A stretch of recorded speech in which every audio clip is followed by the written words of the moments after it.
Ano? Bomba? Run. Nakasarapan no, nag-enjoy ka na, kumikita ka pa kasi magde-deliver tayo. Tapos nakakapag-ride pa tayo. First big bike mo pala to? Oh, first big bike. Basta lahat ng accessories, mabot na 100k yan.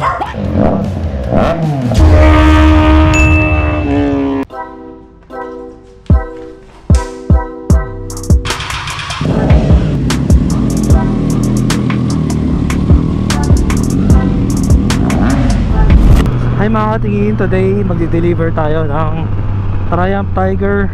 Napakasariwa, 2,000 auto lang to. Ayan, tapos naka quick shifter with auto blip, naka full PPF, naka exhaust. Sa isang katingin natin na nag-order, so ito yung pinagkakabalan natin ngayon, magbenta ng motor and mostly mga big bikes na fresh. Yan, so dami po kasi na nag-aalok sa atin na mga nag-offer ng big bike, kaya pinili na lang natin na bumili sa kanila, tapos sa mga naghahanap ng big bike i-offer natin.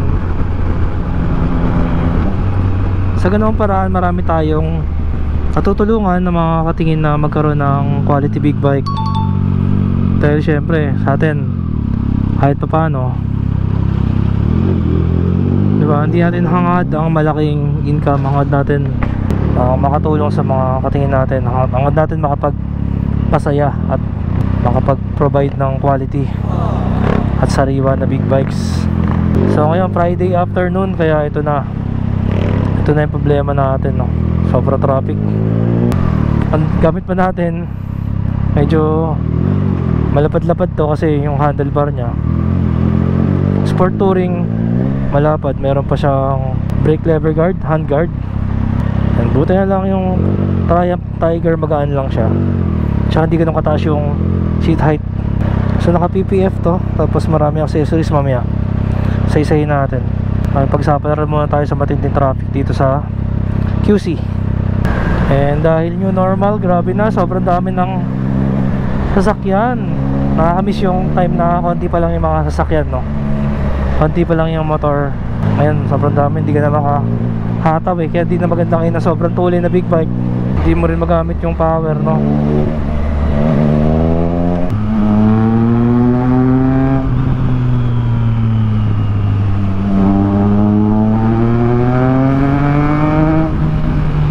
Sarap talaga ng inline 3.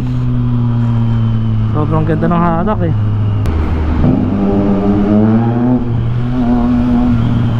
Tsaka yung sound, no?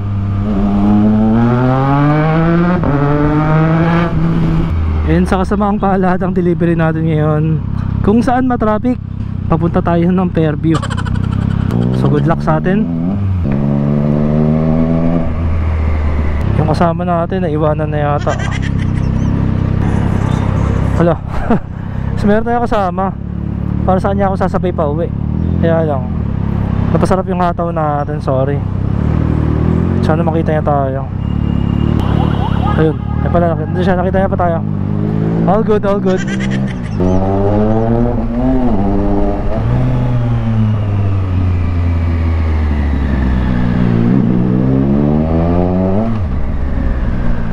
Yung downshift niya medyo makunat. So magaga pa, mga 4:20, 4:30. Di ba masyadong traffic mamaya to, mga 5. Sarap ng handling, oh, very nimble. Nakasarapan no, nag-enjoy ka na, kumikita ka pa kasi magde-deliver tayo. Tapos nakakapag-ride pa tayo. Ride to work, work to ride. Parang ganun, no? So maraming salamat po sa mga katingin natin na nag-o-offer ng motor nila. Kaya meron tayong nabibili na units. Kaya meron tayong natitingnan na motor. At ngayon ang pinaka-challenge ito, ang pagsingit gamit ang big bike. Buti naman di siya sobrang laki, nakagaya ng mga GS tsaka mga Versys 1000 SE, di ba? Na-miss ko yung traffic, ah. Traffic challenge. So yung matinding init na yung nararamdaman ko sa mga legs ko, Sa bandang tuhod tsaka binti Hindi naman sobra, pero mayroong init kasi ganoon talaga. 660cc yan with 95 horsepower. Syempre ramdam mo yung init. Comparing ko let's say Ninja 400 ka lang, tsaka 3 cylinder to, mas maraming piston, syempre mas mainit. Ayun, malapit-lapit na tayo, konti na lang. Check ko rin yung kasama natin kung nandiyan pa. Sa tingin ko nandiyan pa naman siya. Very challenging dito sa kalsada na to, sa Old Sauyo Road, dahil saktuhan lang yung mga dalawang lane sasakyan. Tag-isang lane lang siya Kaya kahit scooter lang dala mo, challenging pa rin siya So ayun na nga po, malapit na tayo. Matinding lubak dito Papa-off-road tayo. And nandito na tayo sa, saan nga ba to? QC pa rin to. Galing ni alam niya kung saan Boy, oh my goodness.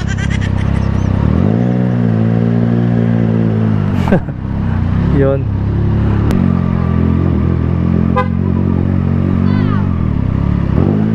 Ay, may tumatawag sa akin doon. Doon pala. Ikot sa kabila pala. So kung may maluwag-luwag na ikutan dito, ikot tayo sa kabila. Dito maluwag-luwag dito Problema rito pag u-turn kasi kailangan mo ng malaking ikutan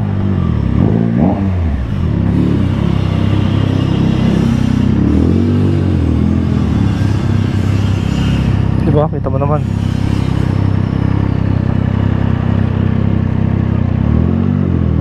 Diba? Kung sa u-turn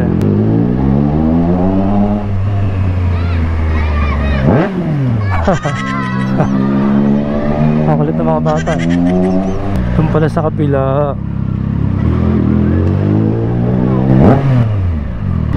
Kulit ng mga bata Sigaw na sigaw ng bomba Hanggang ngayon may mahabol pa. Ano? Bomba?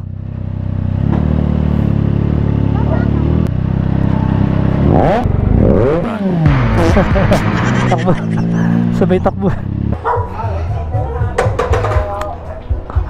Good afternoon po. Ayan, so pacheck muna natin sa buyer kung magkasundo at magustuhan niya na. Done deal. So ito, may kasama na siya sa tail bag, side bag, tsaka side pannier. Ito, parang original din to side pannier Engine guard na Triumph, PIAA na horn, kick shifter, sa slider, Triumph na crash guard, gold runway na ilaw. Pag-activate nyan, gold runway, papress mo lang dito. Yan. Tapos dimmable siya, pwede mo lakasan. Pwede mo hinahandi. Press lang siya. Press mo lang. Pag umilaw yung blue, activate na siya. Pero tuwing i-start mo yan, may ilaw siya, parang testing niya. Yan. Okay. Tapos pero mamamatay ulit siya. Okay. Kung gusto kong paganahin, press ko lang. Yeah, press mo lang yan. Tapos yung tire pressure, solar power to Okay. Malaman mo yung tire pressure mo. Pag ginagalaw mo yung motor, ma-activate na yung tire pressure sensor niya. So quick release to. Alam mo naman to, no? Ipindot sa gilid. Itong yung kulay red na toggle, yan. Hilahin mo lang yan. Ito, ganun lang. Ako mo na siya. Hilahin mo siya. Hilahin mo todo. Tapos yan. Yun. Talagay mo, kapay mo yan. Quick release yan. Exhaust. Nakaka-delete na siya. Tapos yung audio nito 2.7 tinakbo. Para malaman may audio 2.7 na. Ayan, so 150 sa first big bike mo pala to. Sir, saray mo, patayin mo natin. Yan, try mo sakyan kung kaya mo. Yan, ganyan, tama. Yan, tama. Yan. Ayun. Kaya. Gaan lang, no? Ganda na ang suspension yan. Tsaka may yan, adjustment ng preload kung gusto mo malambutan yung shock sa likod. Sa gilid. Pipihitin mo lang to, sir. Ito yun. Pipihitin lang siya. Yan. Para sa gripo. Para sa... Kahit tumatakbo siya. Habang umaandar pwede. Siyempre, stoplight mo naman. Ito ka naman magkamitin. Pag may backride ka, kailangan tigasan mo para hindi siya magsag. Yan. Tapos ito, quick release din to. Pwede mo na tanggalin yung bag pag pinress mo dito. Pag magkakangkas ka, tanggalin mo lang yung lock. Ito lang mga para matanggal mo siya. Tapos sa dalawa dun. Tapos iwan mo na lang itong strap para hindi mo nag-vlog. Hindi, pagka kailangan mo siya, hindi na to siya mga pag kailangan mo siya, ibabalik mo na lang dito. Nakalak mo sa ilalim yan May susiyan sa ilalim yan, sir. Okay. Yan. Yan. Para matanggal mo to. Basta naka PPF siya, paint protection pin. Basta lahat ng accessories, mabot na 100k yan. Ang quick shifter, paano ka Quick shifter sir, di mo na kailangan gumamit ng clutch. Pagka nakarekta na ako, parang ganon? O... Pag umandar ka Pero na, pag primera ako, kailangan ang RPM mo nasa 3,000 pataas. okay. Pagka mabagal na mabagal, mag-clutch ka. Magka-clutch. O, 3,000 pataas. First to second, pag naka-first ka, kailangan mong mag-clutch. Pero pag second, papuntang second na, pataas, di na kailangan. Okay. Ito yung balutan, ayun o, nagsama siyang raincoat. Okay. Ipabalot yan dito sa Tapos yung RFID, north and south. Ayan, first start na sir. Ganda no? Ganda na tulog sir no? Ganda. Panay sigaw ng bomba ng mga bata dyan eh. Lahat sila, tanto eh. May bata pang pumisil kanina eh, yung... Sir, thank you sir. Thank you sir. Okay ma'am, thank you po. So okay na. Tayo na mag-drive ngayon. Scooter mode tayo para tipid sa gas. Bigyan pa tayo sticker kay sir. Sir, sticker. Bye-bye. Bye-bye.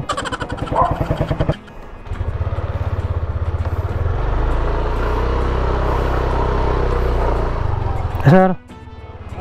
Thank you. Tama ba to? Kanan. Ayun. And meron tayong sales for today. And sobrang lupit ng Triumph Tiger na yun. Sobrang loaded, sobrang sariwa. Para mahirap na makahanap ulit ng ganun.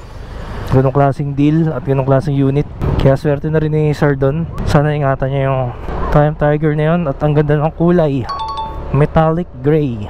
And sa mga naghahanap po ng mga quality at sariwang big bikes, mag-message na lang po sa page namin, Katingin Bikes FB page, at pwede rin sa Viber 0943-550-9357.